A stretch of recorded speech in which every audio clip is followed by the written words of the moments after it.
All right, welcome to a beautiful day. Happy to see you all once again. It's an honor to be your instructor for the 4th week running. Now, before we start today's class, I would like to remind you that we have a mid-track survey that you need to do, which means a lot to me because I need to know if I'm doing the right thing, or maybe whenever I speak in class, maybe my microphone doesn't even work and no one is telling me.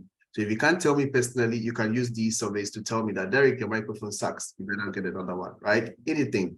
Now, if you also, I appreciate the feedback, right? We are, how do I say this? I'm the instructor for this program, and no one is probably perfect when it comes to teaching. So I may need that feedback from you. Okay, Derek, maybe maybe you are too loud, maybe you're too, maybe your voice is too low, maybe you are too fast, maybe you're too that. I need to know some of the things that maybe do not work for you so that I could get better at it for the next 4 weeks or probably for the future cohorts. So this feedback is quite important to me. And after the class, I'm going to share the link on Discord, and I would entreat you all that you go on there and then you fill that survey. It's a very quick one. Just put in the survey. Let me know how the course is going. If I'm doing something good and you feel like I should continue doing it too, let me know. If you want to put in anyone's name in the, one time someone just put a TA's name. It was my survey, but I found like the TA's name appearing like 2 or 3 times. So if you want to do that too, is allowed. The TA would hear that, hey, you put in some good reviews about them. But then that's my mid-track survey. On the 8th week, I would also send another one. So I'm just saying that do well to give me the reviews. If you don't, I don't know what I'm doing well. I don't know what I'm doing terribly, and I won't be able to get better. So I'll look forward to that. All right. So today we would be looking at, before that, some of you have received academic probation and you need to reach out to me. You need to set up a meeting. If you don't know how to set up a meeting, it's on the stack schedule at the top side. So let me just show that quickly. You need to do that, set up a meeting with me, and then we can discuss how we could, get you out of it, the plan on how you could get out of it. If you decide not to meet, because it's one of the requirements to get out of academic probation. So it's not like it's a choice, because some of you have been placed on academic probation based on the fact that maybe your assignments were less than 90% or some percentage, because you were told in the email, or maybe your attendance has been poor. So, but mostly it's about assignments. So you need to book a meeting with me. I'm available during the whole week. This is my link, one-on-one with instructor Derek. You click on that, you get to book anytime that you prefer, right? Anytime that works for you, you get to book it within the whole week. Weekends are not acceptable. So just do well to book that meeting. We discuss, we find a way. If you don't book it, we have up until the 5th week for the next review. So if on the 5th week, you're still not out, or you've still not done your assignments, or you're still below, that means that's another academic probation, and we don't want that. So do well to put that meeting with me. If you're trying to book a meeting with me and you realize that the time is far off, right? You could just send me a Discord message telling me, hey, you wanted to book a meeting with me, but you're not finding. I'm available on Discord. Once you send the message, I'm going to see it. So you don't always, if you check my calendar, you realize that the times are full. Maybe reaching out to me on Discord, I may actually tell you that, hey, I'm actually available now. If you're available, let's just meet. So do well to book that meeting. If there's a topic in class that you don't understand, and you could also book a meeting and then talk about it. I had a meeting where we talked about, with one of you, we talked about, I think it was a BEP suit and SQL injection. And I enjoyed it because whilst I was explaining this, I realized that I got new understanding of some of the things that I've been teaching on this while. So I enjoy having such meetings. So don't feel like it's a bother to me. I'm available. Send that link, book the meeting. These times are available. They are free and they are for you. So book them, and then I'll always be there to help you. All right, so back to our class for the day. So we're going to take a look at an SQL refresher, meaning we're going to refresh our minds on what we did last week. We are going to take a look at some key terms we should know for this particular class, and then what file inclusion is, an LFI demo. LFI is local file inclusion. And then just when I was talking, someone booked an appointment on Calendly. So you see, Calendly works. All right. So then we will do our terminate tactical today. And then we also take a look at remote file inclusion, which is RFI, and then the upcoming assignments for the week. This week we have 3 assignments. Yes, we have LFI, RFI, we have SQL injection, we have mobile pen testing, I think 3 or 4, I may be wrong, but we have 3. So the more we keep going, the more the assignments become longer, right? It's not difficult, it's just longer, meaning that you would follow several steps to get to the destination. So we don't want you to have deficits, and then now you're trying to catch up with your deficits, but then the newer ones are taking time, because I know most of you do assignments on the weekend. So you don't want to have that situation where your weekends are over and then you are not able to meet your assignments, and then we have a whole, it spills over, right? So now SQL injection. We are trying to inject the database. There's a sign for database or a symbol. Now, in a database, I've told you guys that there are certain things in the database, right? This customers is that certain thing I'm talking about. I need one of you to tell me what this is. That certain thing I'm saying that is always included in databases. What are they called? In the chat, please. Tables. Thank you, Joseph.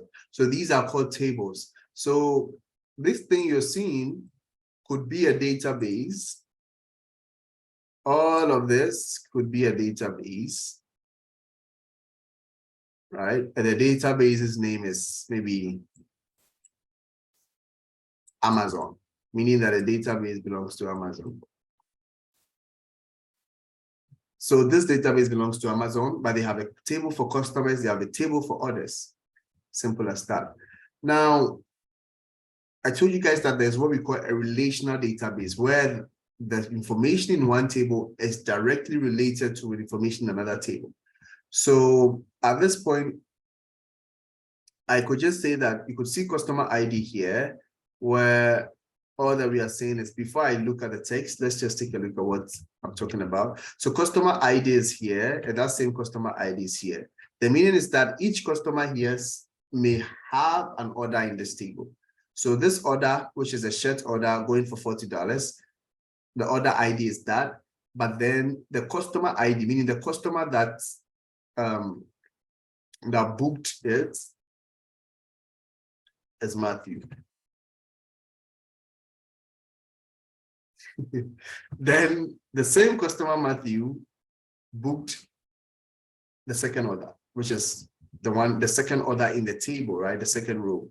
Now the third row, we have shoes, but it's booked by customer number 2. Now, who is customer? What's the first name of customer number? I'm back like I never left. Anyway, can you all hear me?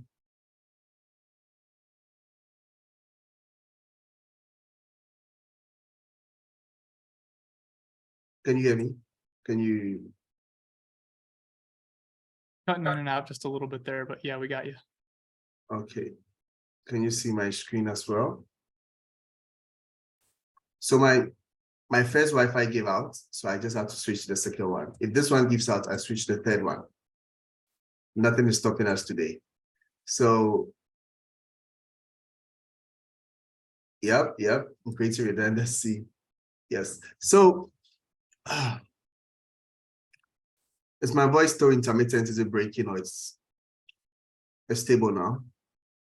Doing good now. All right, thank you.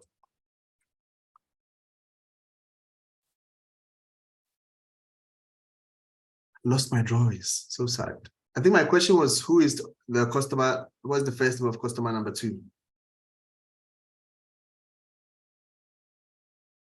I did not get the answers before I left, so we move on from there.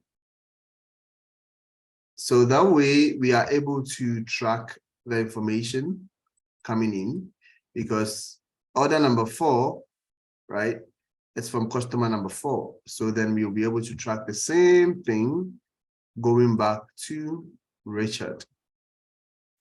So that way we are able to, 2 tables are related. So I could start getting information from this table and then link it to information from that table. We'll see a demo of that shortly.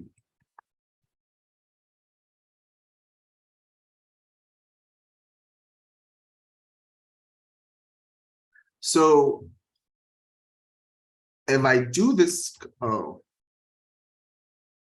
right, so if I do this particular command, right, select everything from others. Now we are going to refresh our minds on what we did last week. So if I do this command, just this part, what result am I getting? Am I getting maybe 3 rows from this table or that table? What do you think I'm getting? Anyone can tell me in the chat. If I do select from others, just that, ignore what's coming up here.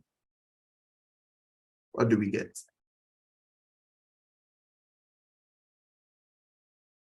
Wait, is my chat not working? Because I'm not seeing anything. Oh, finally. Something just popped up. Yeah, thank you, Kevin.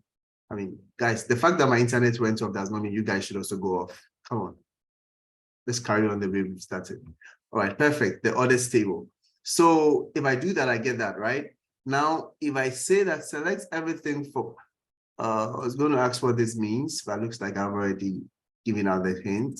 So if I say select everything from others where customer ID is equal to 1, how many rows am I getting from this particular others table? 2, exactly. So the first 2, perfect. Perfecto. So that's it there. And then if I, all right, so another query, if I say select from others where customer ID is equal to 1 or 1 is equal to 1. Now this is very interesting. What response am I getting? Be careful, take your time. And then I'm saying that select everything from others where customer ID is equal to 1 or 1 is equal to 1. Now, okay, so I've seen Joseph saying all, and then Andy saying all. Because at this point, we've talked about that whenever you see all, it means that one of the conditions has to be true, right? So it would consider the first condition. Is that true? Yes, that means it will give us the first 2. But then it got to the second condition and it got 1:1. And sometimes it could pick one of the conditions and then roll with it. That's what happens. So what happens here is that based on what we got here, we are going to get the initial thing, which is select everything from others. So as long as one of them is true, we are going to get this one being executed. So let's move on with the slide and then see. This will give us back the whole others table based on the true logic. So you guys are accurate of that. That means you guys still remember what we did. Now, before we move on, let's get into some sweet practicals demo on my SQL. We are going to move a step further. All right. Can you see my screen? You sure can.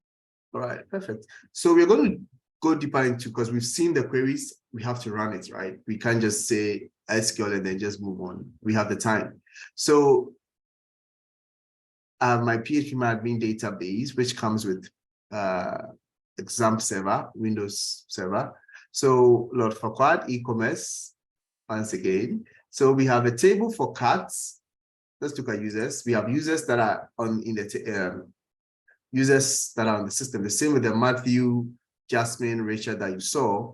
These are the users, each user and their password. In this case, is this safe or not? Because it looks like there is a security flaw over here. Who can tell me what the security flaw is?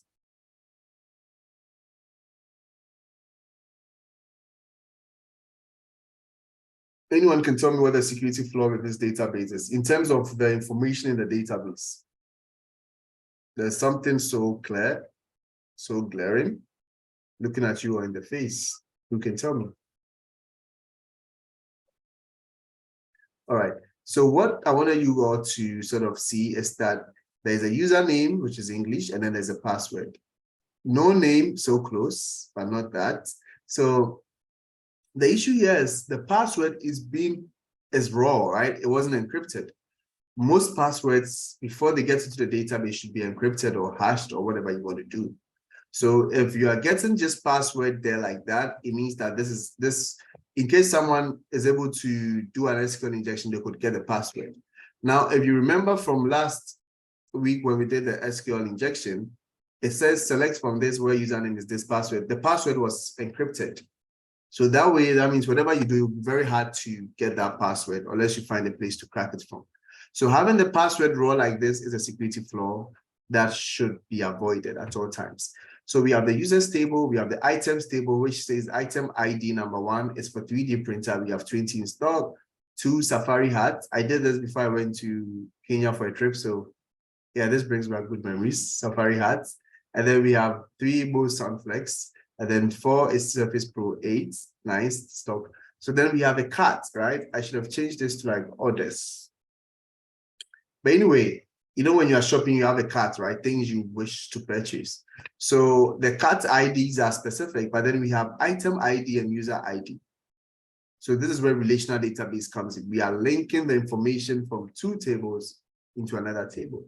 So if I put my mouse on a 1, you see the little pop-up there saying that, yeah, this is for 3D printer. Item ID number 2 is safari hats. If I go back to the items table, we should see the same thing. Number 1, number 2, number 3, number 4, on and on. So back here, if I user ID number 2, if I do that, it tells me the name of the user, which is Lisa. Number 3 is no name. So let's verify. Number 3 is no name. Number 2 is Lisa. Perfect. So in this way, what I've done is the data is related to each other, and that is always an easy way to go. So if I want to go to any of that, I just click on them and then it will take me directly to that particular record, right? So now let's do a step, let's go a step further. So SQL. So once again, I'm going to take these codes because I don't want you guys to start doing codes. Just let's take it as raw as it comes. So select everything from, let's say, cart, right? Where, to make it easy, let's open this in a new browser so that we could like simultaneously see that. Select everything from cart where user ID is equal to 2. That means we want all the items in this table that belongs to user number 2. So select everything from cart where user ID is equal to 2. So I'm going to click on go. And then we have, so the cart table is being shown, but then we have this information, right? Now we have something called a union select.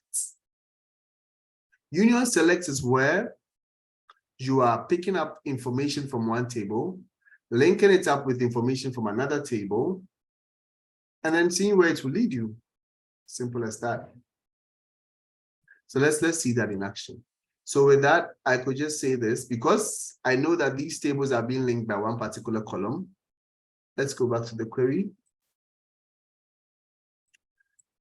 Right, I could just say select everything from cart where user ID is equal to 2. Then I just put in union, meaning I want to do another query. I could just say, okay, now select, this is something I know that exists, everything from items, right? Let's see, because I will explain this query shortly. Hopefully it works. Good. So we are going to use this to make an attack. So let me refresh your minds on this. This query is another query. So with a union select or a union statement, what we are doing is we are joining 2 statements together. So the initial query is there saying that selects everything from cart where user ID is equal to 2. And then we say that I want to join this query to another query where I want you to give me extra information. Don't stop the initial query. So the first query, give me this information, number 1 and number 2, if you can see that down here. Now the next query, I'm going to say, okay, I want some information from a different table as well. So I could just say, okay, now I want you to select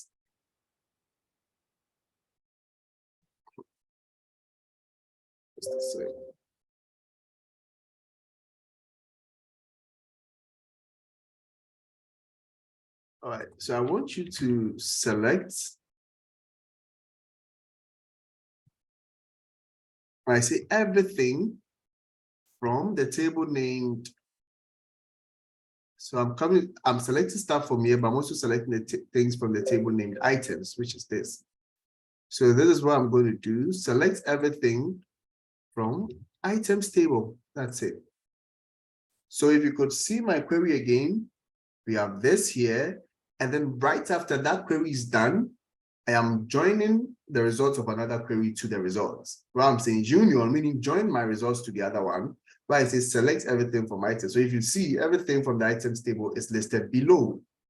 That is what a union select is. So in a row world,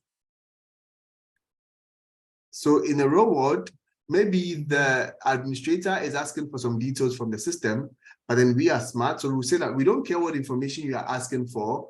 We are going to do a union select and then get some other information. Maybe we know that there might be a table named users. Most programmers will name their users table users. So I could say, okay, then select everything from users. Are you catching the drift? Because I know there might be a users table. Now, if I click on go, it's saying that the used select statements have a different number of columns. Okay, so that's pretty hard. All that they are saying is, so whenever you use a union select statement, you need to make sure that the number of columns in both tables are the same. So we check back here. We see that with this, there are 3 columns, and it's the same as the cat table. So that is why that query I did worked. Now, if I come to users, we have 4 columns, so it's not going to work. So if I need this to work, that means I need to specify 3 columns. It works. So back to my table, I shouldn't have cleared that query, but we can do it again. So select from cart, where user ID is equal to 2. And this is something an administrator has already done or a developer has already done. So we are adding our own information. So we say that union select, and then union select everything. So the union is the main word here. The select is me trying to put in a different query. So this could have been the same as, well, union delete. I could delete anything I want. So that's the idea there. So union select everything from the users table. Only the first one. So I have this, right? Different table information, first query result, joined up with second query result. So if I change this to select everything from users, that means the results might need 4 rows, and that is why it's giving the error. Because whatever table you are trying to pull from needs 4 rows, so it's not going to work. So you need to make sure that you are asking for specifics. So in a way, I will now start guessing, okay, I know that I want to do users, but then I know that most users table would give that error where it says, let me show that again so that you can see, select the use select statement have a different number of columns, so they are not the same. Always make sure they are the same. So to make that work, I always know that every users table probably has a username or email, right? I could start trying them. Or I just know that if it's a users table, it would always have a password. So I could just say, okay, password. Now, if I do password and I press go, I still get the same thing. The use select statements have a different number of columns. Okay, then how do we get around this? So we start being geniuses, right? Yes, so thank you, Jasmine. Exactly what Jasmine said. For it to be successful, you need to match the number of columns. The first query, which you don't know about, because we are assuming that we are moving blind, so we don't know what this query is, and we don't know the number of columns in there. So whatever I'm joining, I need to make sure that I'm able to guess the number of columns. Sometimes there's a thing you could put in there and then you get the number of columns. Other times you won't. So you may have to do some guesswork. So then I might say, wait, now database now means empty. So I might say, okay, I want you to select a column with the name now, right? Just, I don't know what column it is, but let's assume that now, because all I need is password, right? Then I'm going to try it again. It says that it's still not the same. So what do? I put in another now.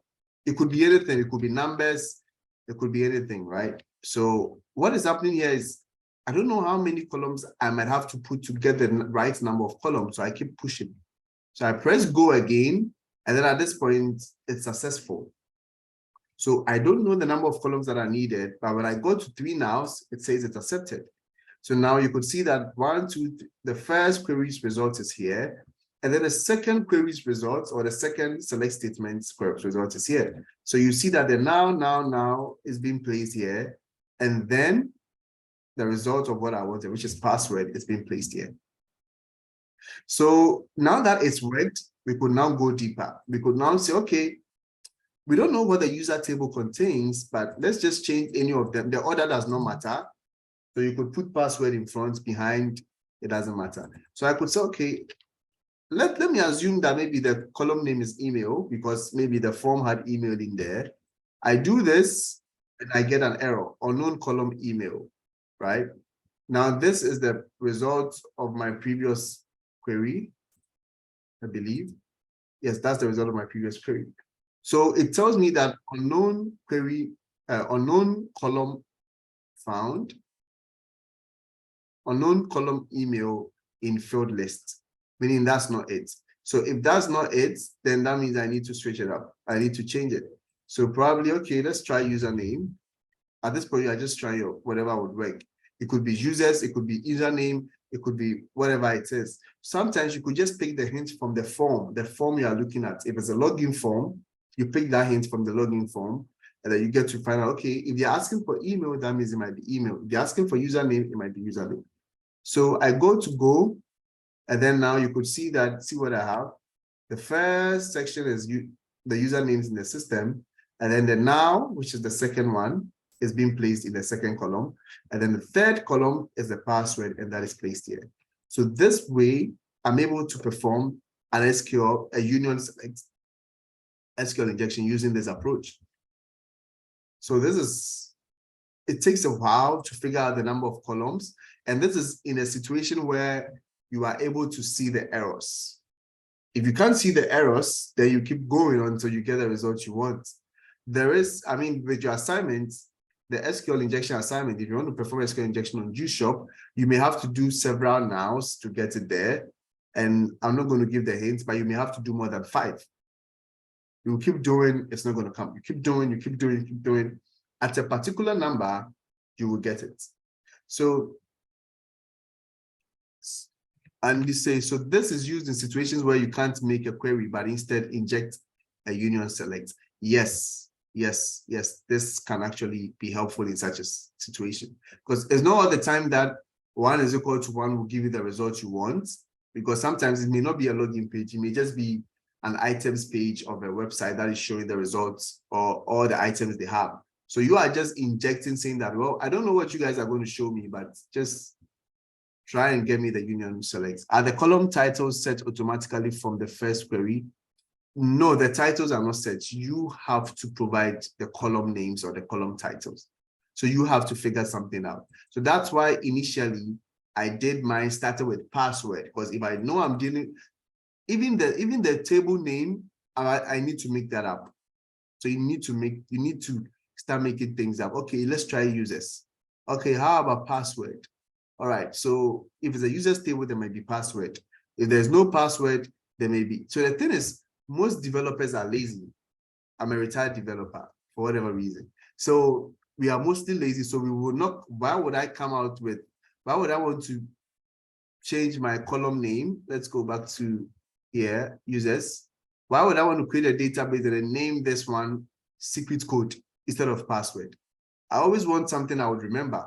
So because I don't have the time to waste on these things, I just stick to something that works. So username, password, we move on with that. So most systems have these generic names in there, and that's what we are trying out. So you would have to figure out on your own by trial and error to see what happens. When we did the 1 is equal to 1, we tried, we put in a single quote, and that showed us the error using BebSuite. So then based on the result BebSuite brought, and for the assignment you have, lucky for us, BebSuite would keep pushing out and telling you that the columns are not the same. The columns are not matching, just like Jasmine said, the column should be matching. So if BebSuite keeps saying it, you also keep trying, until that error is not showing no more. And then you know. So some people would even prefer to fix the number of columns first before they even think about. So let me show this. So some people will keep doing this now. They don't even know the columns, right? So they will do now, and then the error will show up. Okay, fine. Then they do another now. And then it works. So now they know that now works. Good. So now, and then they also, they know that the number of columns needed are 3. So then after finding out the number of columns, okay, why don't I just start putting something I think would be there? You get the whole idea. So that's the idea with trying to figure out the columns on your own. The more you do these things, the more you try to get an understanding of how it works. There are also tools that allow you, there are also automated tools. For example, SQL Map. It's an automated tool for SQL. It checks for SQL injection. It has its own payload to check. So it's not the time you may be doing this. So in the field, you may have all these tools at your disposal that you could use for SQL injection. But then we are doing it manually so that you see how these things work, so you can visualize it. Because if you know how things work, no matter the tool you encounter, you would always find a way to make things work. But if you only know how to use the tool and not how it works, if that tool is obsolete, you sort of become stale. So that is it. What is the best way to figure out the table name? Is it just guess? Yes, it's guesswork. Anonymous, it's guesswork. You have to do that. But then, as I said, there are tools that automate this process, like SQL Map. So that sometimes finds the number of columns needed, and then you have to help by providing that information. But most of the time, it's guesswork based on the error you are getting. If you are using WebSuite, you may get errors. Some developers will hide the errors from you, so you may have to go in blind. You don't know what's going on, but you are just hoping and praying that things will work.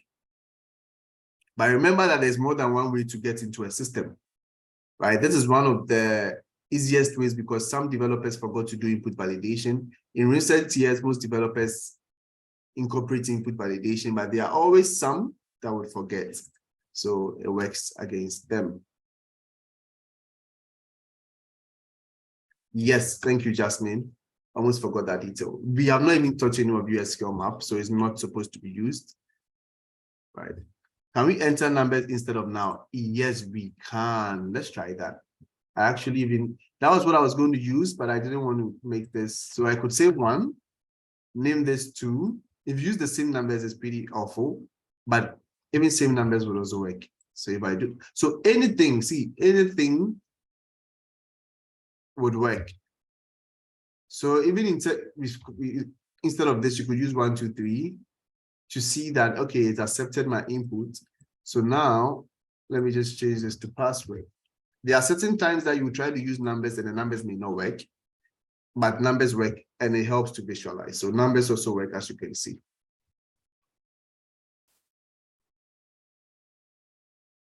So that is our SQL injection demo. I hope this was clear, right? It looked a bit dicey in the beginning, but then we got to our destination, found out this beautiful extra functionality named union, select to add an extra result, and then get it, right?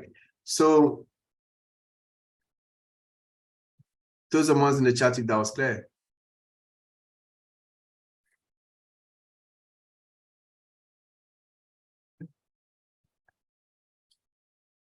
If it's not clear, just send me a DM after class. We'll take a look at it some other time. So, all right, back to slide. All right, some things we should know, or terms you should know today.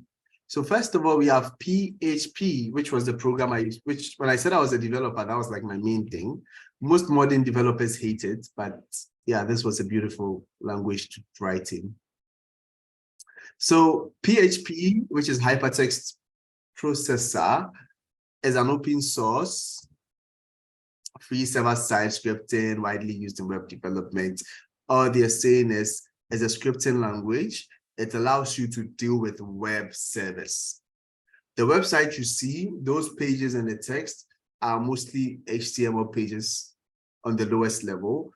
But then to put information in a database, get that information back, do this and that, we use PHP. And today we'll create a payload using PHP, a payload that You know, we have a Windows payload, we have a Linux payload, we have what we call a PHP payload as well. So today we are going to create that. Now, it's an amazing language. Now we also have command injection. So it's a cyber attack that involves executing arbitrary commands. Arbitrary means random commands, right? Any command you want, meaning you have that space to do what you want on a host operating system. So once we are on the system, when we do our ls, maybe we want to put something on the system, we want to view new users, we want to delete the current users, we want to add new users, whatever we want to do, that is where command injection comes in. So we've attacked the system, we've got a shell back, whatever we are doing is command injection. So input sanitization is a process of checking, cleaning, and filtering data inputs from users, API, and on API and web services of unwanted characters, strings to prevent the injection of harmful codes into the system. All that we are saying is sanitize your input. When I say sanitize, it means clean. So clean the inputs. As a developer, you need to clean the input. I told you about the example of we have a form, and that form should prevent people from putting in codes and symbols. If you're asking people for their names, they shouldn't have that chance of putting in codes and symbols. I had a student, I created this, I had to lead tutorials. I was once a TA, so I had to lead tutorials, and I created a website where students could go in there, choose the tutorial number and then put in their student ID. Now, student IDs are supposed to be regular numbers, right? And I had to create that whole thing over one night. It was a very simple program to create using PHP, of course. So it was a website. And then in the end, I was in a hurry, created a thing. It was very basic. Student ID, tutorial number, you choose a tutorial, there we go. Now these students come in and they give me the shock of my life. So I'm just checking the students that have tutorials today, Monday, Tuesday, Wednesday, Thursday. And then I see one student that instead of his name, he puts in 111111111. Instead of he put in numbers. So his name was numbers, and then his student ID was correct. I think his student ID was even numbers, like just the same 111111. There's no student with that student ID. He just put in ones. And then when I saw it, I was pissed, but I started laughing. I was like, wow, this student just tested if I'm sanitizing inputs. And I wasn't. I just created a thing, executed it, pushed it on the server, and then the student just put in 111, and then just because I was supposed to sanitize the inputs, I was supposed to validate the input. If I'm asking for names, I should not allow students to be putting in numbers, right? I mean, certain names will have Derek the third, Derek the first, that's fine. But in this case, I wasn't sanitizing, I wasn't checking what was coming in. So anyone could just put in anything. I'm sure if they had put in SQL injection codes, it would have worked if they knew about that. So that is where sanitization comes in. Always check what is coming in and then fix it. Now, in directory traversal, it's where an attacker accesses restricted directories and then executes command outside of the web server's root directory. Let's take a look at this. This will make more sense. So most of the time we are here, right? Let's say on a system, you remember on your Kali, right? You are in the home folder, and then you are in the Kali folder, and then the Kali folder has desktop, documents, music, and on and on and on. Whenever you create payloads, it will be here. Now, if an attacker attacks my machine and they end up here in my document, right? They should not have that capability of moving up into the directories and then going up here. They should be restricted. But directory traversal is when an attacker could probably be here because when you hack into a system, the access that you have would be through the service, where that service is located, or where that user that clicked on that payload is located. So in this case, if the service is located in user bin, by user bin, if the service is located, let's say the service is a website, right? Website. So the attacker attacked me through this website, and now they are here. So the shell they will get will put them here. If they do ls, the ls will list all the files in this folder. Now, maybe the attacker knows that my password file, because Kali has PASSWD, today we are going to get that file in the directory named etc password, PASSWD, and then there's another one named shadow. Now, funny enough, PASSWD does not contain any passwords. It only contains the username and then the terminal the user uses and on and on. But these ones are mostly restricted. You can't get access to it unless you're an administrator sometimes. But then passwords are easy to get. So we are going to get that today. So the attacker has attacked me, or they found a way to hack my system, but then they are located in the bin web folder. Now this attacker can now move up a directory. How do we move up a directory in Kali? How do we back up in Kali? What command do we use?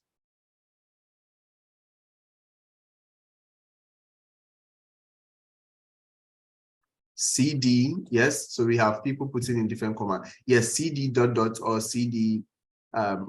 Yes, that's accurate. Yeah. Good.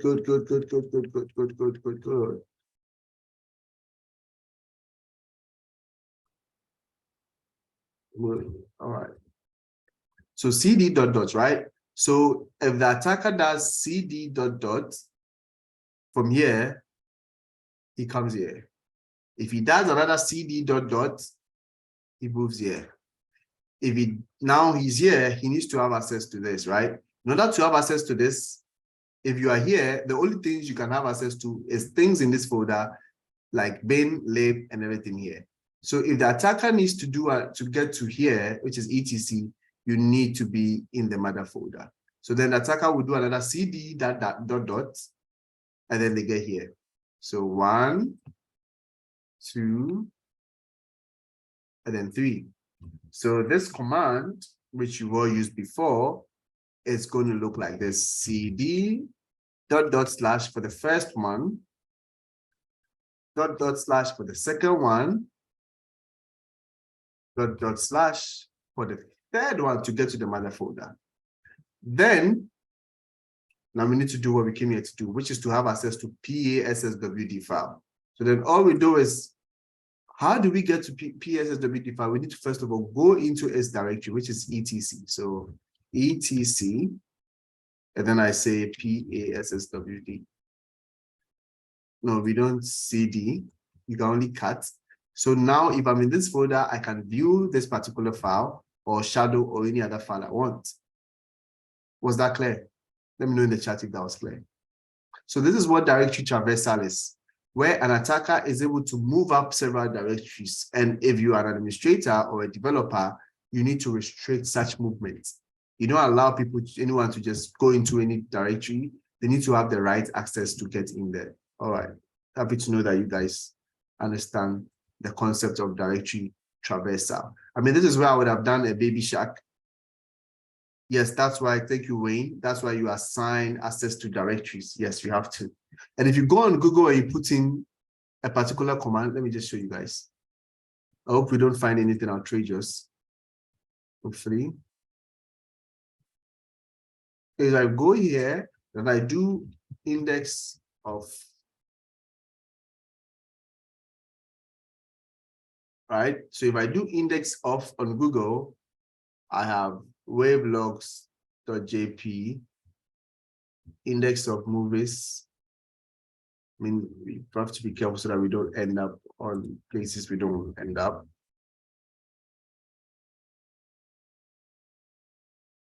So this is where we could use Google Doc and say site, or we could say all in text.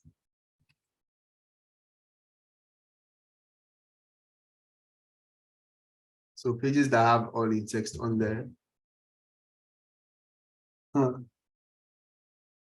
Need to check if we don't go to the wrong place.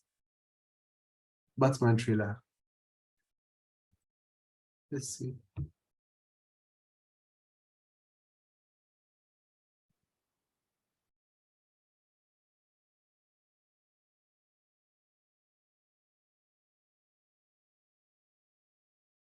So let's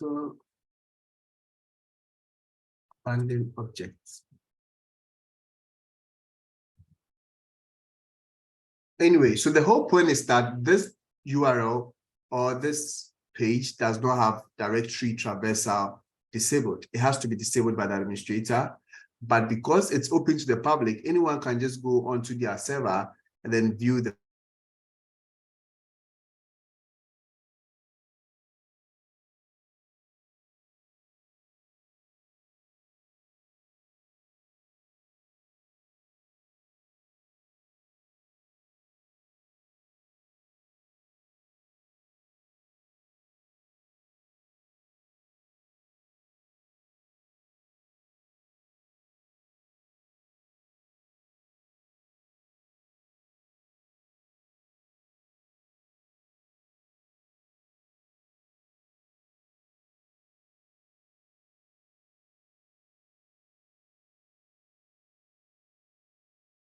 Derek, you're muted.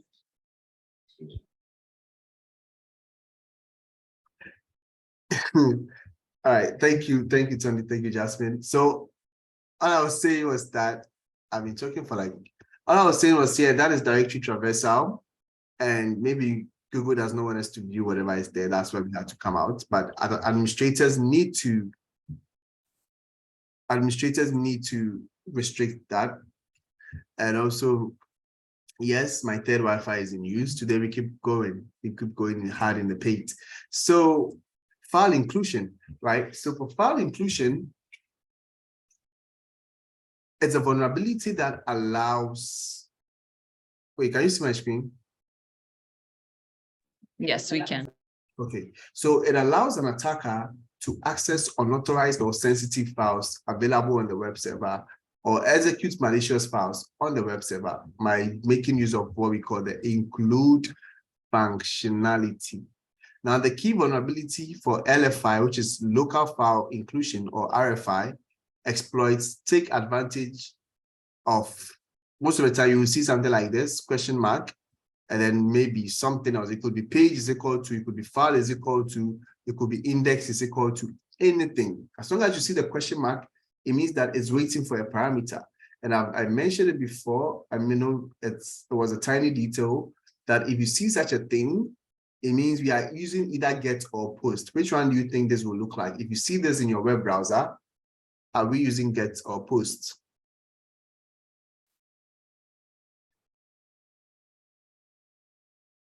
It's get, right? For those of you that do not remember that, what I said was, if you see a request that is showing in the browser, you see question mark with something, it means that they are using get, and those are used to retrieve regular websites or pages. But if you see, maybe you are logging in and you don't see anything in the browser, you don't see your username and password in the browser or URL section, it means that they are using posts, and these are HTML request methods. All right, so techniques for file inclusion would involve PHP wrappers. So the idea about file inclusion is that I may be on a server, but I want to get a file. You remember the example of going all the way to find the etc password folder? Yes, we are trying to include a file that I originally do not have access to. So we'll explain the two types very soon. So that is what we are trying to say. We are trying to have access to unauthorized or sensitive files that are on the server. And then we may use that to execute some malicious files or whatever we want to do. So techniques for file inclusion includes PHP wrappers. PHP wrapper is where you have a file, right? Or you have a text, but then you've wrapped it, just like the word says, you've wrapped it in a different function. So you don't really see that this is actually going to cause an issue. So you accept it as like a Trojan horse. It comes in, you see it as a PHP function. You are like, oh, this is coming here to do this, but apparently it's doing something else. We also have what we call the now byte. And the now byte could be this. %00, or there are ones where you see 00x. Anyway, let's just use %00. This will come in handy once again, will come in handy for your LFI, RFI assignment, where you may need to download a file, but then you need to do some actions. You need to use something. Now bytes are used to nullify. You remember the example of when we did SQL, we said dash dash is used to nullify or comment out the information. So if you see a now bytes, just like Tony also put up there, either 2500 or %00, what you are doing is you are telling the file that I don't care what the other part of this file is, just run it or give me that file. So just like we could see hash or that dash, same thing. That's what this does, or this. So now byte allows you to nullify a part of the file. So if I have, I'm tempted to not go here, but anyway, so if I have something like maybe Derek.txt, right? And I want to ignore whatever comes after Derek, I could just put %00.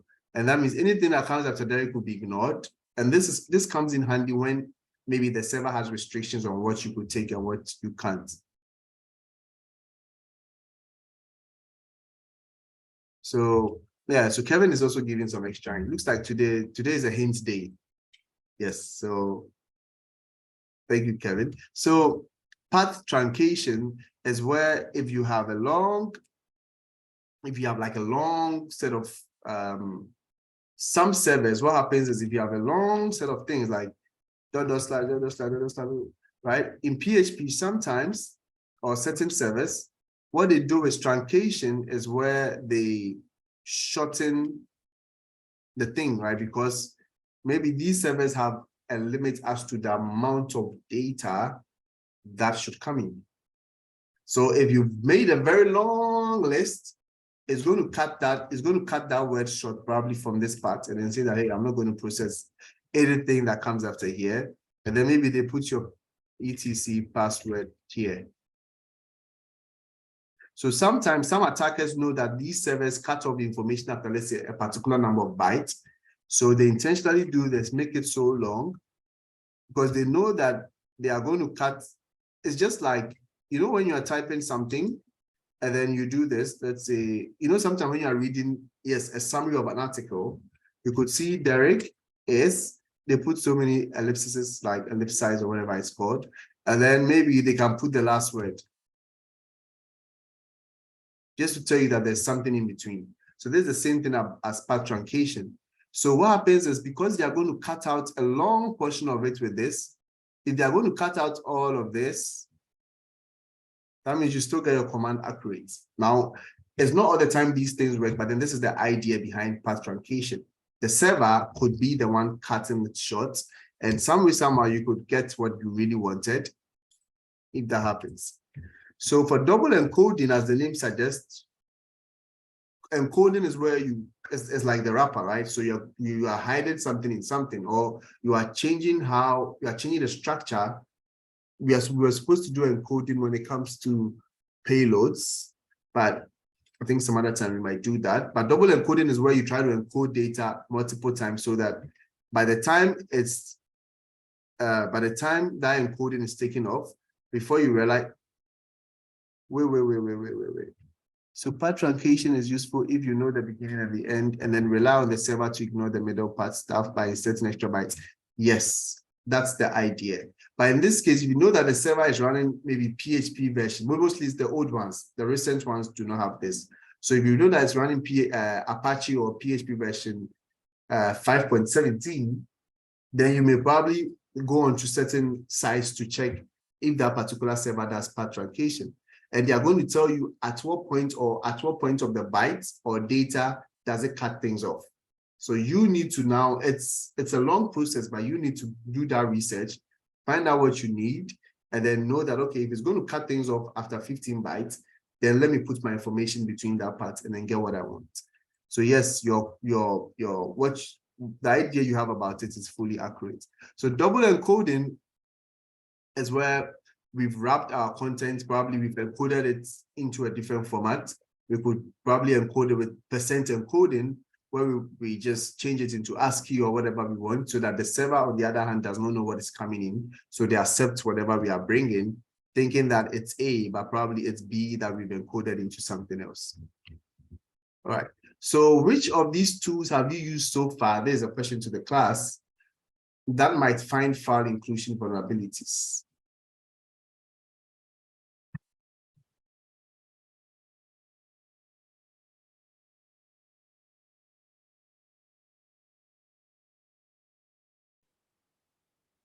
A, D, Anthony Davis.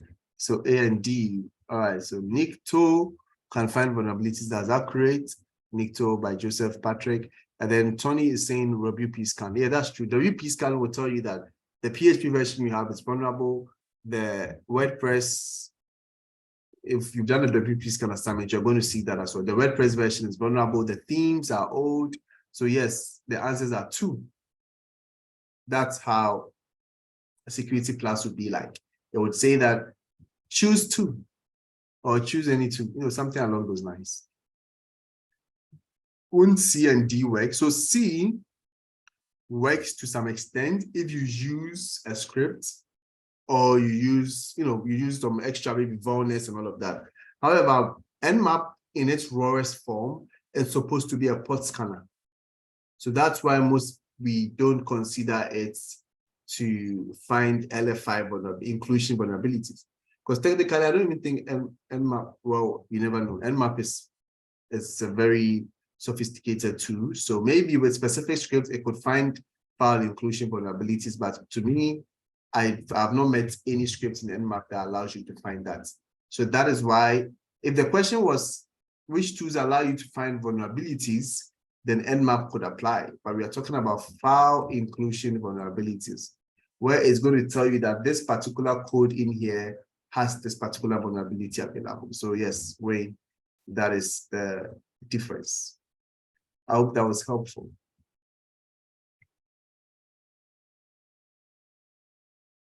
Any questions at this point? Anything you want to say to me? Anything? Any questions regarding what we've done so far? We've looked at SQL, we've looked at directory traversal, and then we're about to delve deep into file inclusion. Wait, so it was A and D? Yes, the answer was A and D, Andy. I think I should have said that there are 2 answers, but I had to, see. How would you answer on an exam? Yeah, the exam is literally going to tell you that choose, they are going to let you know that this particular question requires 2 answers or 3 answers. So they are not going to just let you just be in the wild and then be picking one.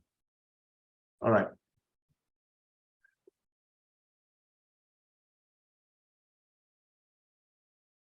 So local file inclusion. I'm just trying to figure out the time. How much time I have. All right. So with local file inclusion, all that we are saying is a process of accessing files that are already locally present. This is the keyword. We are on the system, we've hacked into the system, we've got our shell, but we are trying to access a file that already exists on the system. So to do that, we may need to exploit vulnerable inclusion procedures. Now, in as much as I've said we're already on the system, let's eliminate that possibility. We have not hacked the system. This is all about, this is website vulnerability, this is web pen testing. So most of the time, you may not even hack the system. You are just using vulnerabilities around the technology, right? The programming languages that were used, how it was programmed, and then you get into the system. So now we're going to start from the back, right? We have not hacked into the system. We have visited a site, but then once we visited the site, we are going to provide certain requests. We are going to ask the site for certain things. And then if we are lucky, you will get some good response back. So we are trying to find or access a file that is already present. You remember the directory traversal example, going up, up, up, because we have an idea of where these files are. So we keep going up, going up, going up, going up till they allow us to get in. That's the idea. So we're going to do a 10-minute tactical on LFI today. Then I move on to do RFI, and then we are done for the day. So this is the same example. This goes with an example. Kate has an amazing analogy with this, where she says, if you probably get into the gate or you get into a house and you want to make a weapon or you want to make an explosive, you may have to use the local things in the house, right? You may have to look around the house, see what you could use to make your own homemade explosive. I mean, that's a wild example, but then you are using things that already exist. Initially, you had nothing, but once you came in, you're like, do you have this? Where can I find this? You pick it up. Where can I find that? You pick it up. You join it up, and then that becomes beneficial. But the same way, we are trying to access a file that exists somewhere in the room or on the website. Sometimes you have an idea of where these files are. In online systems, we know where the password file is. We know where the shadow file is, which I showed is in the etc folder. If you are trying to look for the word list file, who can tell me where the rocku.txt file is on your Kali system, the directory? Yes, so yeah, thank you, Joseph. People break into houses with yard tools lying around. Exactly. One time, this thing happened so many years ago. One guy just opened our window and then he found a way to, so we used to have this window that has a net instead of a glass. So he opened the window and then he used a pipe. We had a pipe in our backyard. He picked that pipe, created a long thing. It was so funny. And then he just, to pick my phone. But that is the idea, right? So these are like petty thieves.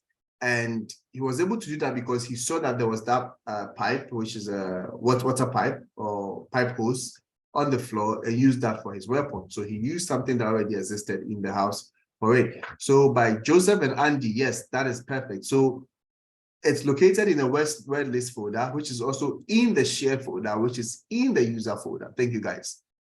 So because we've used it several times, we know where it is. The same way with the etc shadow file, we know where it is. etc PSSWD file, we know where it is. So that's the idea. The more you interact with systems, the more you know where specific things are. If you enter a house right now and you are looking for the light switch, you are not going to crawl on the floor. And then I'm not saying we are thieves, but if you do, you're not going to crawl on the floor and then start looking for the light switch on the floor. No, you'll probably put your hand on the wall and then start checking where you could find the light switch because you have an idea of where things might be. So that's where local file inclusion comes in. We know where things might be, so we are trying to find them, right? So this example explains the whole thing where whatever I just explained. So we have a website, as you can see the URL, page is equal to, and then we just keep putting ... We are like, go back, and then find the etc password file. Now, this is bad because a threat actor can potentially get their hands on configuration files, one. They can also upload a malicious file and then execute it. If this particular file, because if that site allows us to go back to find these files like the PSSWD file or the word list file, which we have in Kali, that means directory traversal is available. So that way, if the site has a place we could upload stuff, why don't I upload my own file and then try to find where it is and then run it? You remember the payload we did on the Windows system? In this case, we could run a payload on the website we just visited, as long as they have an upload page. So once we upload the file, we now have to use directory traversal, which is this, to find that particular file we uploaded, and then we could get a shell. It also gives the threat actor is the attacker, right? The keys to the kingdom, and not knowing it. Yes, okay, so it's bad because it's giving the threat actor keys to the kingdom, and you, the person that gave them the keys, you don't know that you're giving them that much control over your system. So this is a whole diagram that explains whatever I said. So if you are going through the slide, you could read it from 1, 2, 3, 4, using the idea I've talked about. Now we're going to do a 10-minute tactical. And before that, I am going to demo. I'm going to demo the LFI quickly.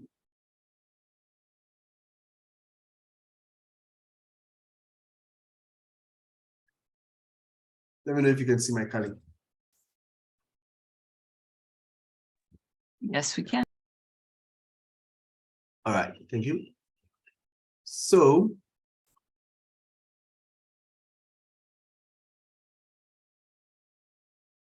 we are about to look at LFI, which is local file inclusion. RFI is remote file inclusion. Local means it already exists. RFI means it's not there. We are trying to get it. So we put our notepad to the right. For those that are wondering where the notepad is, it's named mousepad. So you click on the curly sign here, you type in mousepad, and then once you click on it, it's going to pop up on the side. You could have multiple tabs by just clicking on file and then new, and then a new one pops up. All right. So first of all, I need to run my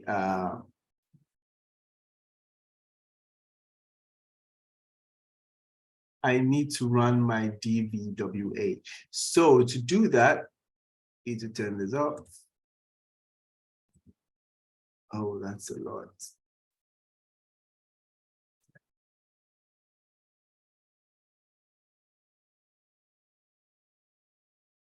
All right. So to do that, I need to run sudo docker. Right. We are going to see something interesting today, and we'll need that for our terminate tactical. So sudo docker run rm port. I think we did this last week. So port.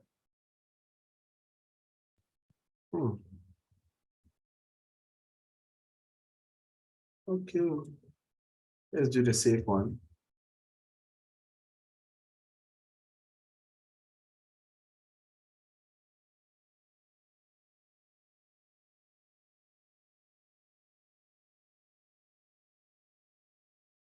Trying to find the ports, people. Give me a sec. Yeah, this is the one I want. So I'm trying to find, if you don't specify the ports, the 127.0.0.1 will not work. So that's why I'm trying to get the port. So run that, Halim. Control-Shift-T to open a new tab. Double click on that. So that's Docker. And then I will probably have, yeah, that's.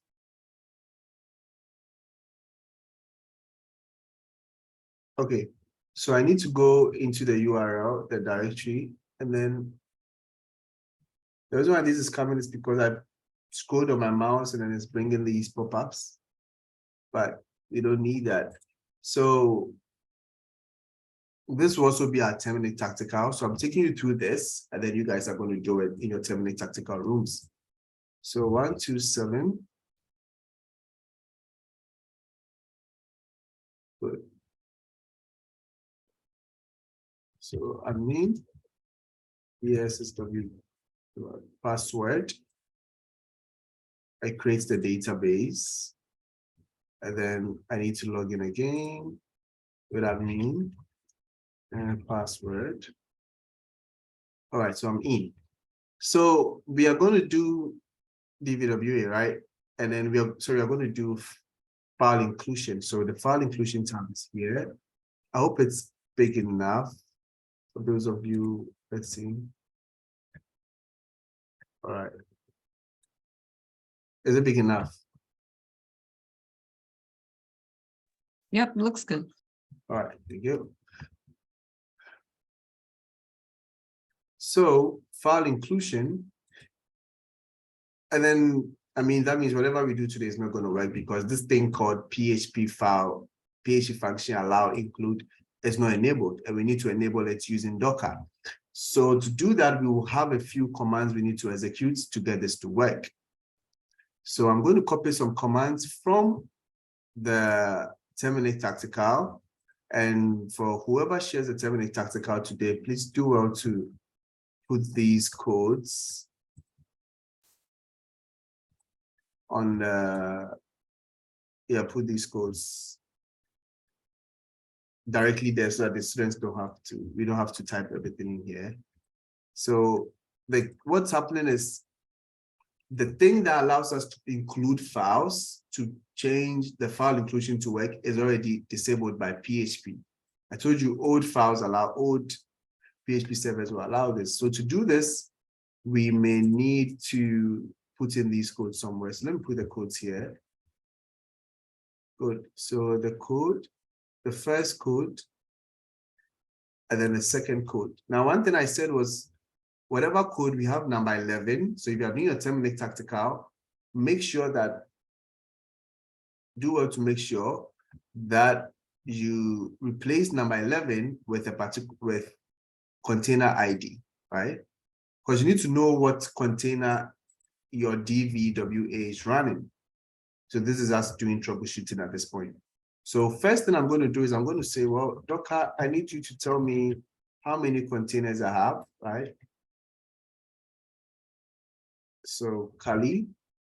So once I do container list, all of this is included in the instructions. It's going to tell me that my, let's make it smaller. Good. Try again. Good, perfect. So container ID, and then the image name is vulnerables web WVBA. How long it's been on is for 3 minutes. And it's been here for about, the Jew shop has been on for 5 days, so it never really goes off. So if you've not stopped yours is still working, right? So now at this point, I need to replace this 11 in the code because I need to enable the allow include. And to do that, this is the code I need, PHP code 2. As you can see, allow include off, turn it to on.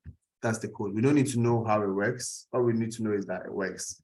So I'm going to pick this container code for web DVWA. So before you even start, you may have to do this sudo container list. It's in the instructions. And then I click on that, and then I copy it. And then I have to replace 11 with that particular number. And then also the next command, as I said, replace 11 with the container ID you noted. So I'm going to also replace here with that particular container ID. So all I have to do is to copy this and then paste it here. First one is done. Copy the second one.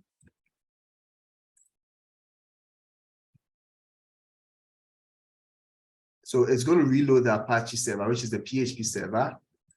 And then at that point, you don't need to do anything. All I need to do is to come back here. If I reload, this thing should be gone. Now it's gone. So that way, file inclusion, the thing that file inclusion needs to work has now been enabled using these 2 instructions. So we view the container. So these containers are what Docker has currently. So far, we've installed JewShop and then DVWA. So that's why they are the only 2 containers on there. All right. So moving on from there, let's come back to what we are trying, our intention for today. So we have page is equal to include, and our idea is that we know that there is a PSSWD file somewhere, right? So how do we get access to this file? Let's take a look at this file in Kali. So home, at least it gives perspective of what we are looking for. We go to the file system, you remember the main system. We are looking for etc, there it is, etc. We are looking for a file named PASSWD. So we scroll down to PASSWD. We try to open it, and then this is the file. As you can see, it contains root, daemon, but the users on the system will mostly be at the bottom. So if you can see, the username Kali exists. It has the UUID of 1000, meaning it's a regular user. The home directory and the shell that the user uses Z shell, which is located in this location. So if there are other users on the system, you would find all of them here. All of them will be down here. The first one will mostly be root, and then on and on. Now, let's go a step further. There is another file named shadow that is mostly protected. I'll try to open it. Shadow, not the one with the dash or hyphen at the end, is the shadow. So if I try to do this, it says that error opening file, permission denied. So what I'll mostly do is I would right click anywhere on this page, and then I say open as root. Now this is going to open the page as a root user. So it's going to ask me for password. This is how I just go over, and then don't have restrictions. Now a new folder will open up, and this folder, So the new folder, as you can see, has a red warning at the top compared to the one on the side. This one has no warning, but this one has a warning and it says, warning, you are using the root account. You may harm your system. That's why we mostly don't allow, we tell you don't use sudo, don't use the root terminal, always use sudo when necessary. So I'm trying to open the shadow file again, shadow with no hyphen, just a regular one. And then the file is being shown here. So root user has no password, that's the hyphen. But if I scroll down, the Kali user has a password right after the colon, and this is the Kali user's password. So if it's another system, I know that shadow will always give me the users and their passwords, but these passwords are also encrypted, and you might have to go through a lot to decrypt them. So that is not the approach here. So I may have to close this. Shadow is mostly restricted. So that means I can't use file inclusion to get the shadow file, but I could use file inclusion to get the PSSWD file, because that is not, there are no restrictions on that. So all I'll say is I'm going to replace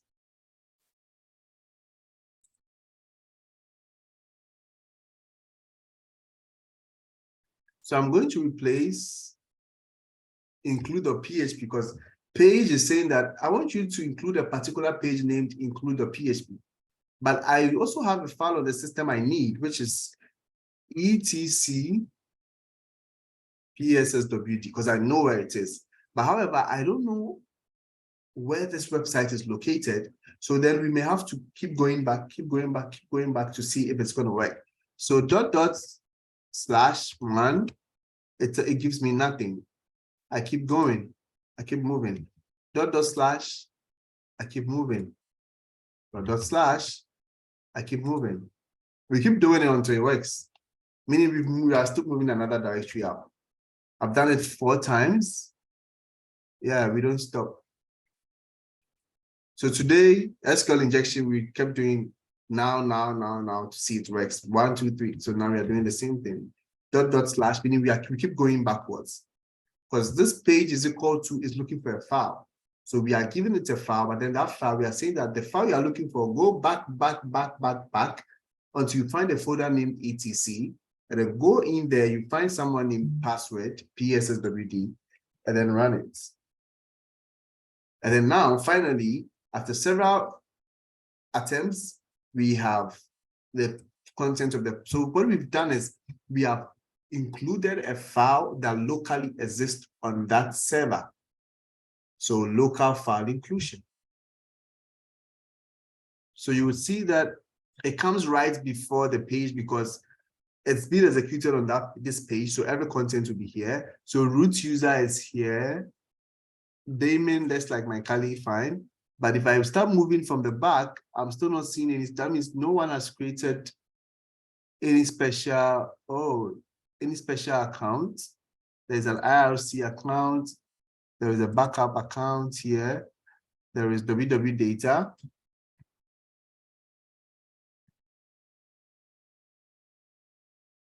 So yes, Andy, so you don't want to put in that sign, the wave, I call it the wave symbol, because yes, it does not work with local file inclusion. Because if that worked, then you just all you have to do is to put that one there, go back one direction and then get in there. But that does not work. You may have to use the regular because this is a URL. So you need to put in things that URLs understand.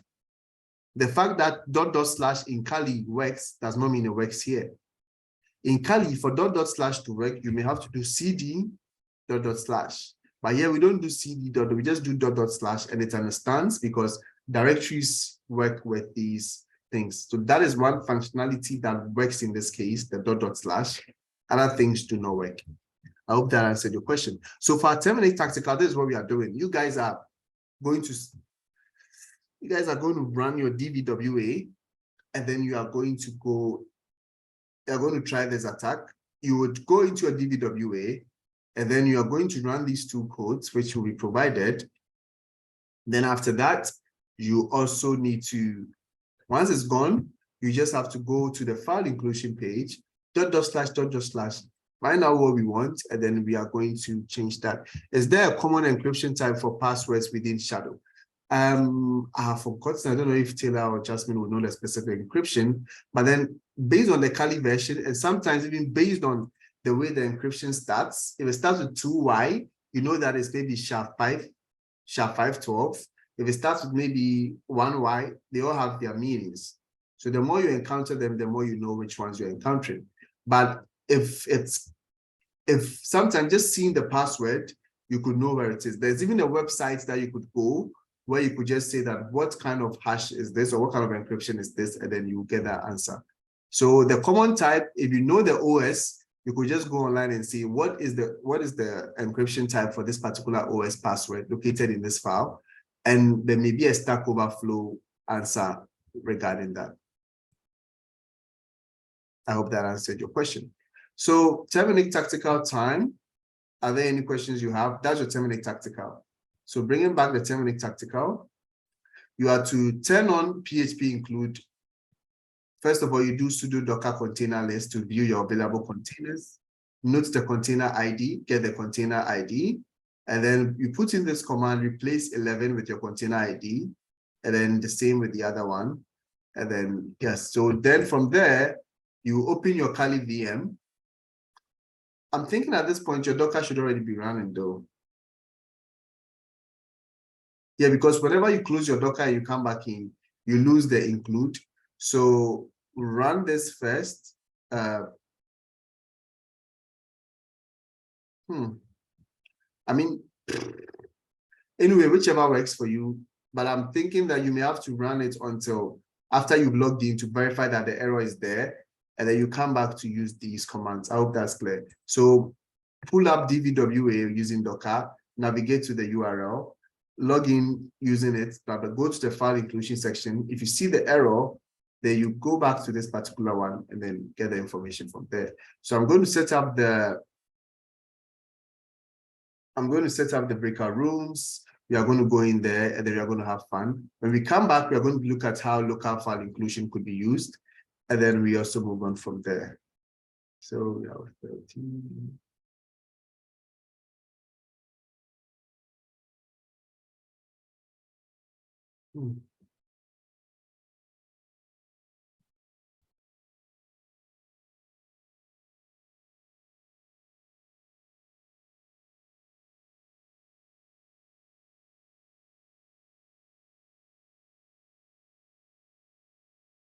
All right, breakout rooms are open. Let's get in there. Let's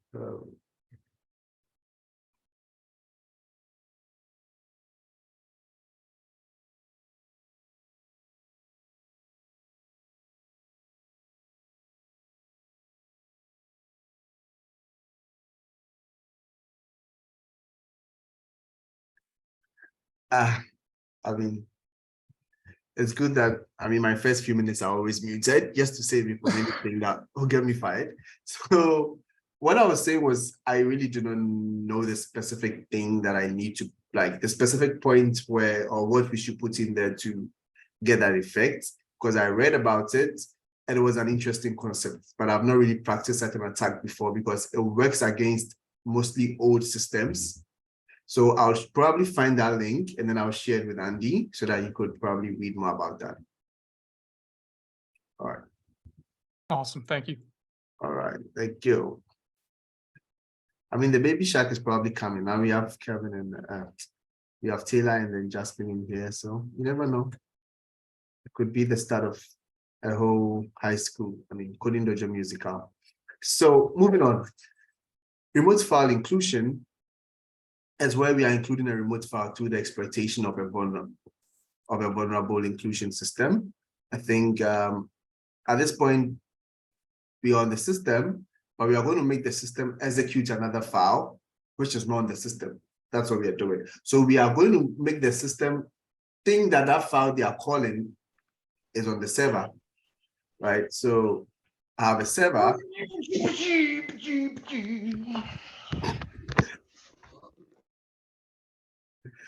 All right, so I have a server, and then I mean, we just got a song we're waiting for, right? So I have a server. We are on DVWA, and then we want to probably execute a file that is not on the DVWA website. So the idea is to look around. That is where our payload comes in. I'll create my payload, just wait, and then I'll just make the server. You know how we're able to include etc that slash. I could also put in the URL of my Kali, which means I'm including a remote file, and the server would run it, thinking it belongs to them. So we are going to take a look at a demo of that. So we are going to do remote file inclusion. And this is the demonstration. It's a process of including remote files by exploiting a vulnerable inclusion procedures implemented in the application. Allows external URLs to be injected. So I would inject an external URL. It's more dangerous than LFI because the malicious file doesn't have to be executed locally on the server. I could execute it anywhere and then I have access to the system. It exploits PHP's dynamic file inclusion system.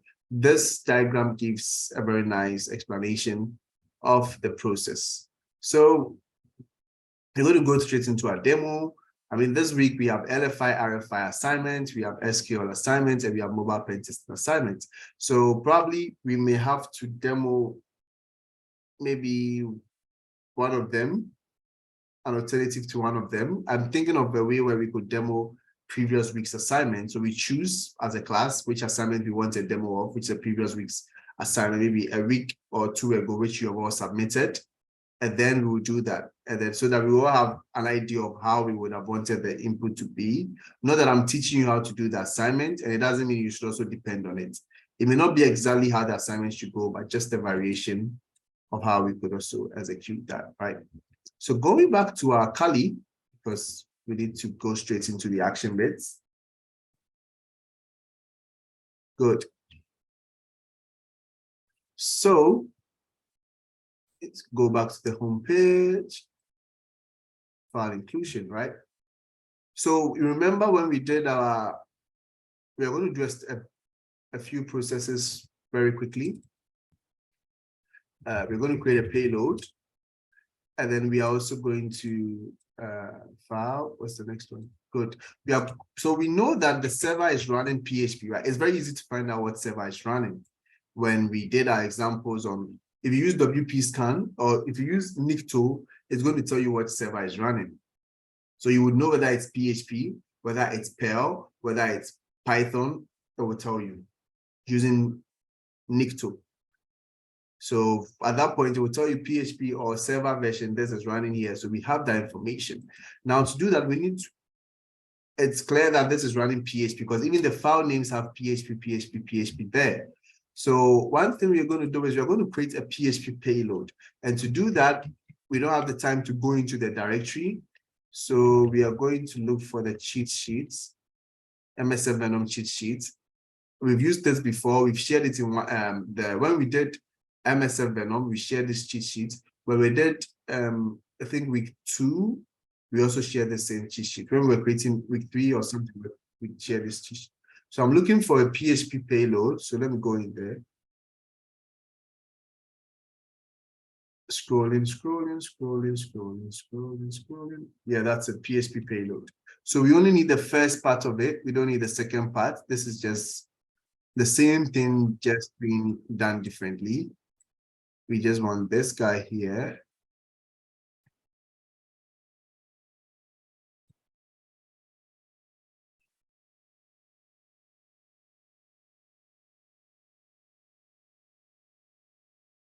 It's funny how, good. So control, copy.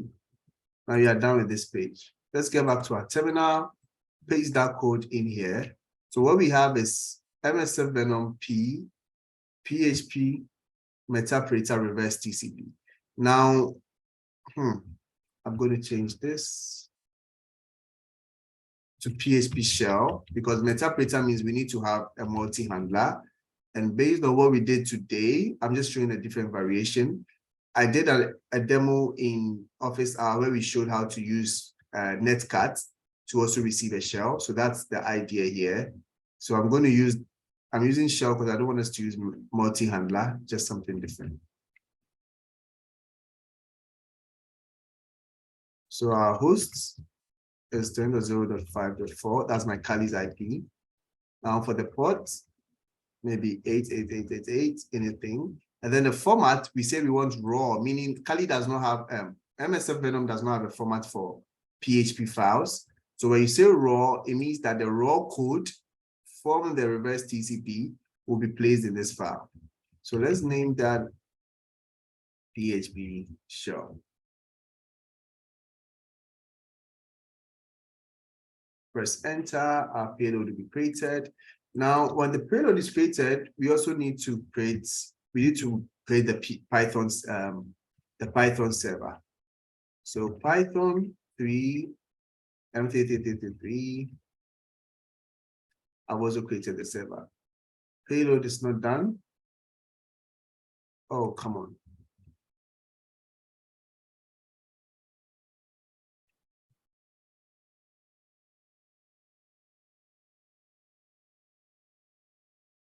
Let's take a look at something. I'm going to go into the Metasploit directory to see the name of the payload. So user share, I need to find Metasploit framework, models, payloads, singles, PHP, reverse PHP. That's the name.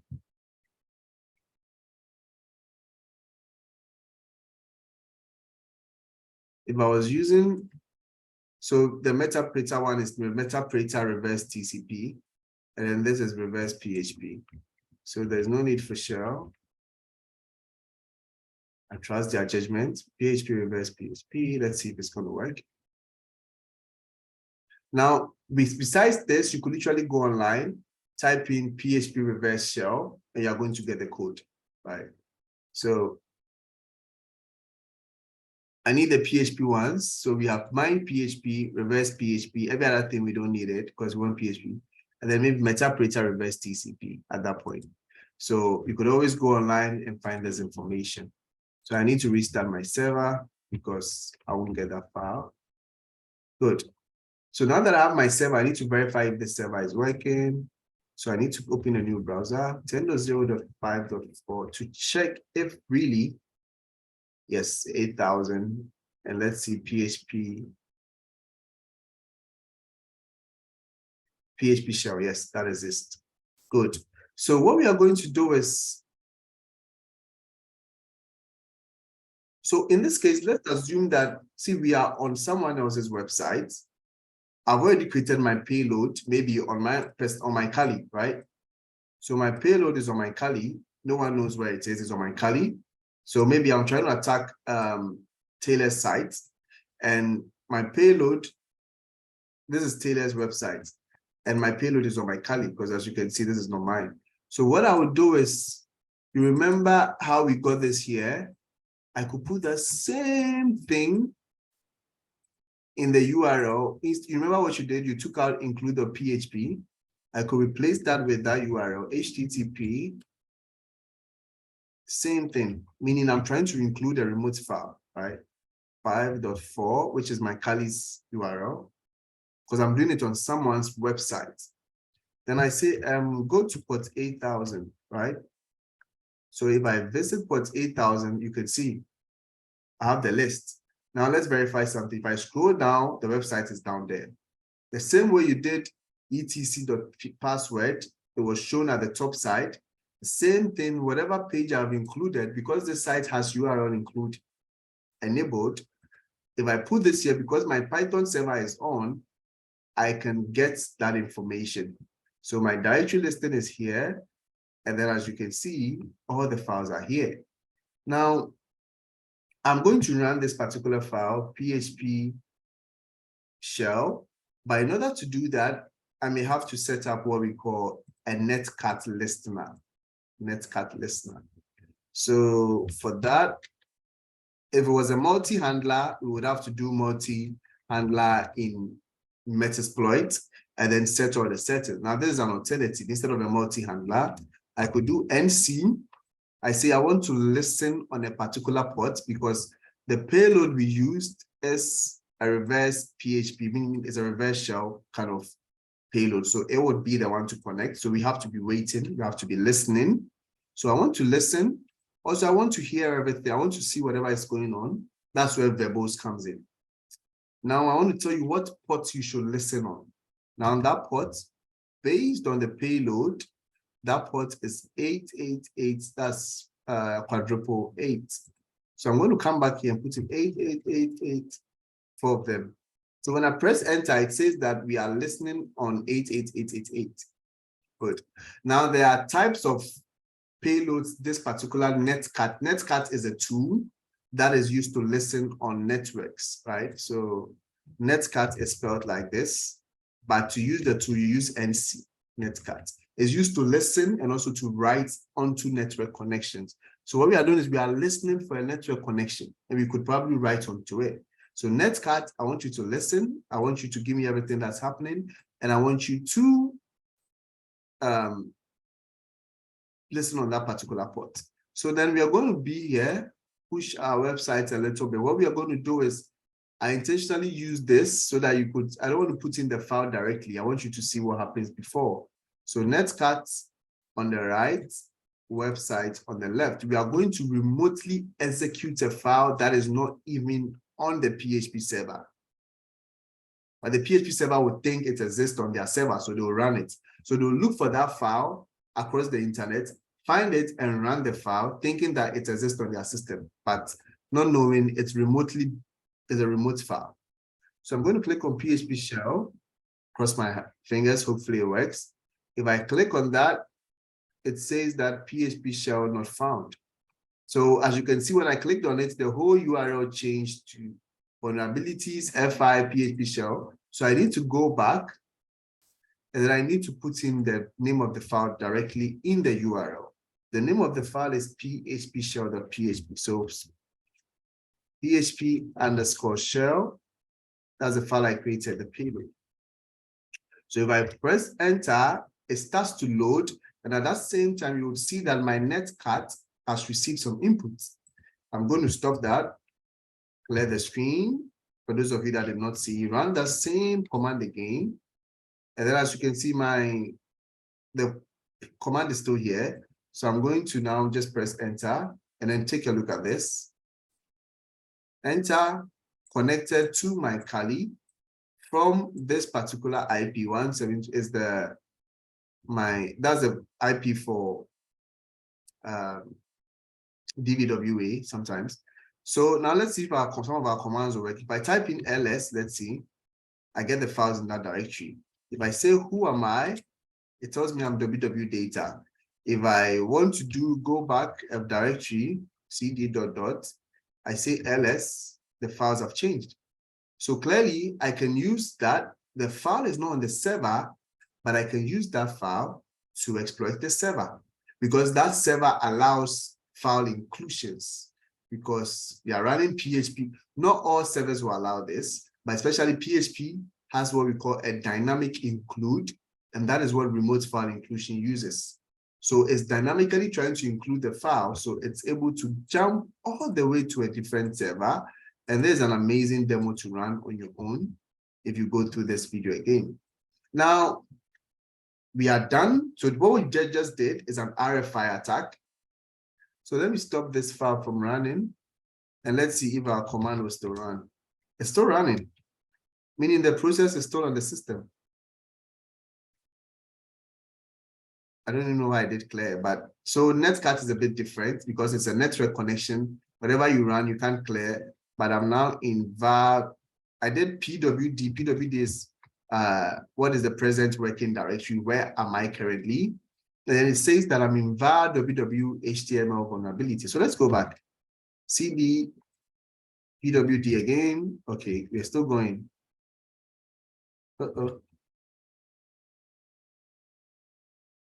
We are going back to etc PSSWD. Back, let's see, pwd. Yes, we are in the root directory. Now we want to go into a directory named etc. Let's see, pwd again to check that where we are. Okay, we are now in etc. Now we want a directory name, a file name PSSWD. For that we can do, so you can do back or whatever you want. So let's do cat PSSWD. and then the contents are being shown here. I'm speeding up because we have exceeded the time. That's why I'm speeding up. So, okay, so since Taylor is answering that question, I will just wait on that.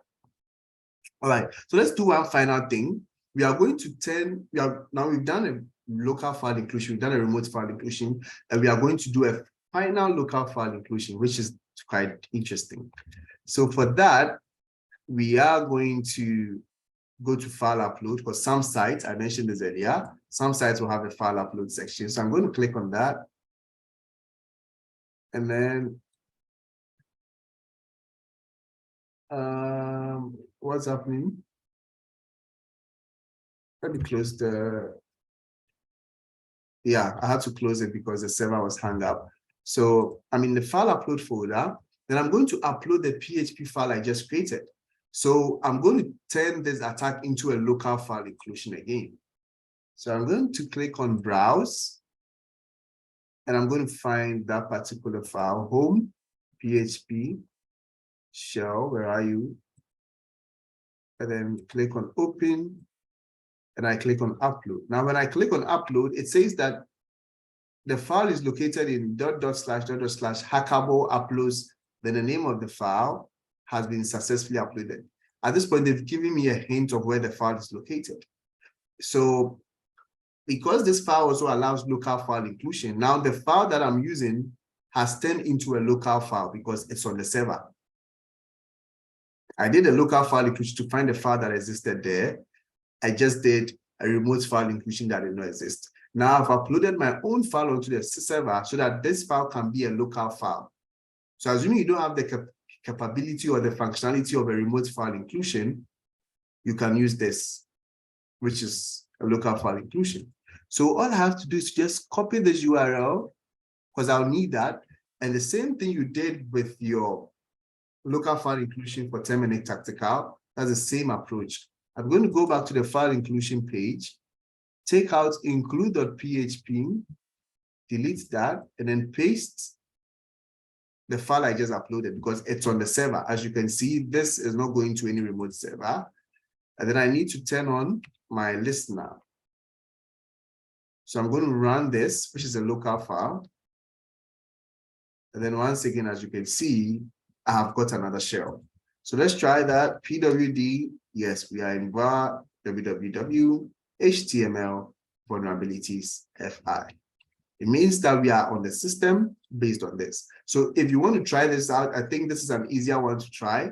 So you could try this, just go to upload your own PHP, the payload, and then just come and check it out. If it works, then you move a step further to do the remote file inclusion. So that is the adventure I have for you for after you are done with your assignment, or you just want to refresh your brain, just try these tasks. And when you're done, you could just send me a screenshot of it because I like to see what you guys do. So just send me a screenshot of you being done with this. There's no assignment, but it's just an extra task if you want to. All right. So now that brings us to the end of today's class. I know that we have gone through a lot, and thank you to stop it.